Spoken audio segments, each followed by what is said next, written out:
The show begins with an underwater eruption that appears to be unleashing a hidden entity. On the surface, we can see an oil rig named Kinloch Bravo in the middle of the ocean. Many workers have been there for months and they're finally returning home. We then see a goofy employee named Baz who is playing video games and is excited to board the chopper back home. Moments later, the offshore manager of the rig, Magnus, receives a call from his superiors. He is told that a power failure has delayed the choppers, leaving them stuck for a while. Magnus is upset and asks when they are coming to pick up his employees, but before he can get any response, the phone abruptly cuts out. Meanwhile, the entire communication system at the location goes down, leaving them unable to contact anyone. This is perfect for Baz, who just wants to play video games. After this, Magnus calls in a meeting and announces that the choppers are not coming to pick them up at the moment. This causes everyone to become really worried. One of the older men, named Hutton, is particularly difficult and demands to know when they're returning home. He begins to chastise Magnus and blames him for all their problems. Suddenly,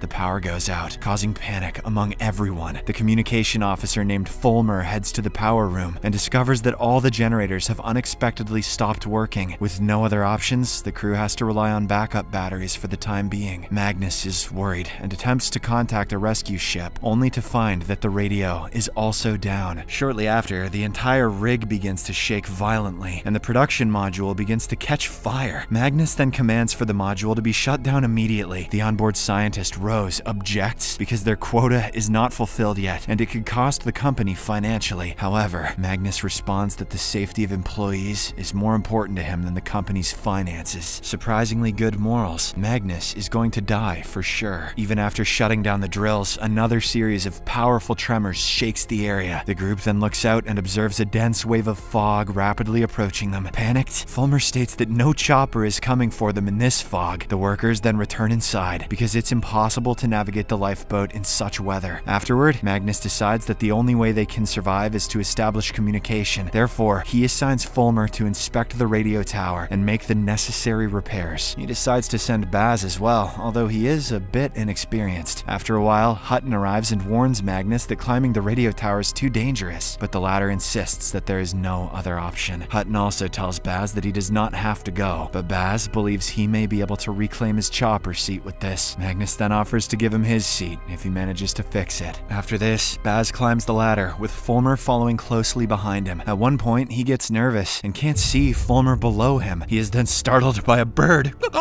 and nearly falls, but is saved by his harness. Later, while Fulmer works on the equipment, Baz begins to taunt him, claiming that he was bumped for the spot on the chopper because he is dating Rose. He then insults Fulmer, suggesting that getting close to her won't help in the long run, as she will be moving up while he will be left on his own again. This movie is trying to depict gamers as assholes. It's not true. Hearing this, Fulmer becomes infuriated and pushes Baz against the rail, demanding that he shut up his nonsense. Once he gets the equipment working, the duo prepares to leave. Baz accidentally drops the voltmeter, but an angry Fulmer leaves him behind and proceeds to descend. In the meantime, Magnus and Hutton are standing below the radio tower, arguing with each other. Suddenly, they're shocked when Baz's body crashes to the ground. Magnus calls for help, and a worried Rose rushes down to the spot. She is visibly relieved to find Fulmer still standing. The latter then explains that Baz was descending after him, but he doesn't know what happened. Following this, a medic named Kat arrives and takes Baz to the infirmary. She claims that he needs to be transferred to the mainland hospital as his injuries are internal. Hutton demands that Kat fix him up, but she insists that she can only stabilize him and keep him comfortable until he can be transferred. Hearing this, an enraged Hutton begins knocking objects around the room before storming out in anger. In the control room, Fulmer attempts to contact the Coast Guard but receives no reply. When Rose arrives to see him, he confesses that he feels guilty for not being able to protect Baz. She consoles him and states he should have seen it coming because Baz already slipped on the way up. Fulmer tells her that just before the accident, they were arguing because Baz was talking badly about their relationship. Upon hearing this, Rose kisses him and reassures him that Baz's accident is not his fault. She's not suspicious at all, which is, in itself, suspicious. Later, as Kat is leaving the restroom, she is suddenly attacked by an enraged Hutton. He begins to choke her and demands that Baz recover at any cost. Kat, who is an army medic, quickly pins the aggressive man down and leaves him on the floor. Meanwhile, in the infirmary, Baz slowly regains consciousness and sees a vision of what happened underneath the water, which was shown in the first scene. Later, Hutton rushes to see Magnus and blames him for the incident. He demands that Magnus call the Navy or do whatever it takes to get a helicopter, but Magnus realizes that there's no point in arguing with him, so he quietly exits the room. Following this, Hutton begins going through Magnus's documents and discovers a confidential file. After some time, Hutton arrives at the helipad and begins to make a huge scene. He gathers all of the workers and claims that Magnus is keeping a big secret and making excuses about fog and bad weather. He accuses Magnus of sending Baz up the tower because he was scared of something. Hutton urges him to start telling the truth before he shows them the confidential file. Having no other option, Magnus steps up and informs everyone that their company has planned to decommission the entire Kinloch field and terminate every employee. They didn't want him to reveal this, fearing the employees would start quitting before the decommissioning process. Magnus says his priority is now to get them home, and that is what he is going to do. Before the shocked workers can process the information, tiny particles start falling from the sky, which look like snow, but are actually ash. Just then, an injured Baz appears, and to their surprise, they discover that his previously broken body has miraculously healed. He appears distressed, so the workers rush to his aid and give him a jacket. Baz then begins claiming that it is too late because it is already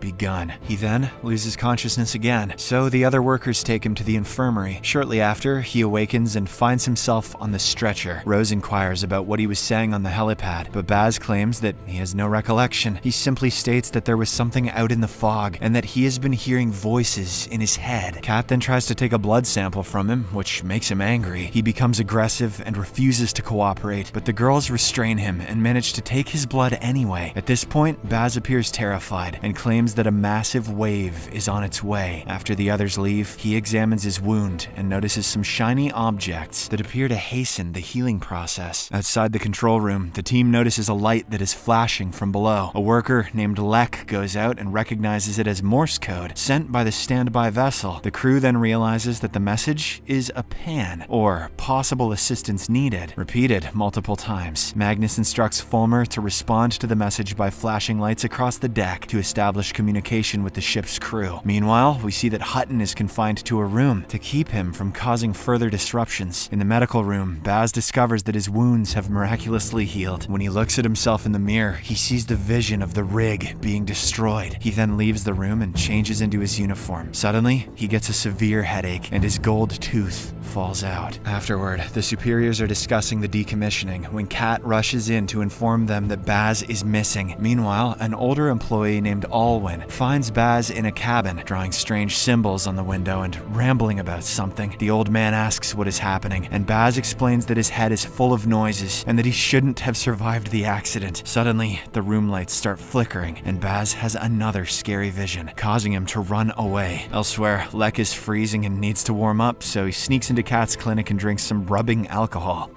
Woo!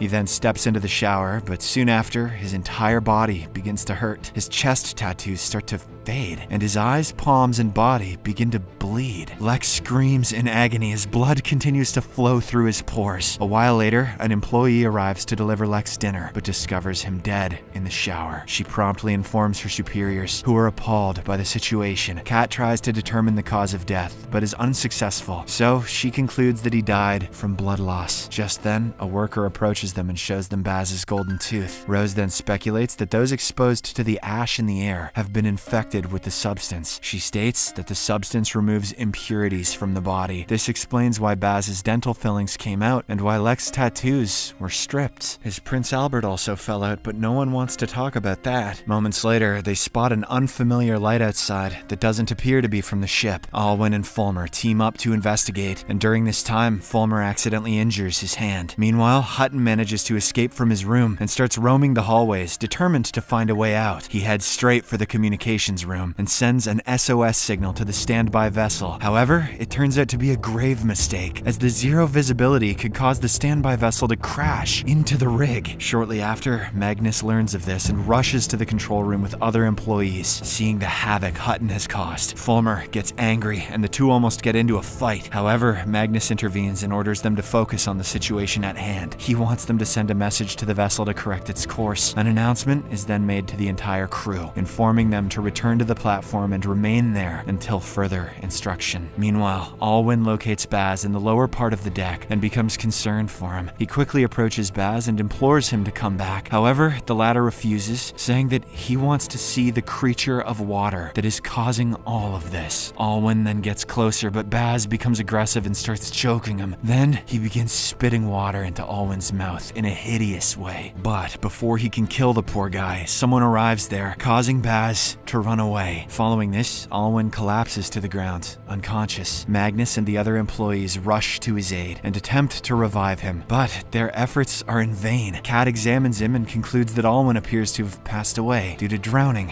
which is impossible. Devastated by the sight, Magnus breaks down in tears and feels guilty that two of his employees died on the same day, and he couldn't do anything. On the other hand, Rose conducts experiments with the ash to better understand its reactivity with various materials. Later, she meets Magnus and reveals that the substance is not ash, but rather living organisms such as parasites. These organisms infiltrate the host and remove impurities from it. She claims that people with injuries or who have been exposed to the ash for an extended period of time are more vulnerable to these particles. The scene then shifts to a concerned Fulmer inspecting his injured hand, and then to Baz, who is eerily staring at the water. Subscribe for more videos like this, turn on notifications, and leave a like to help the channel out. Thank you for watching.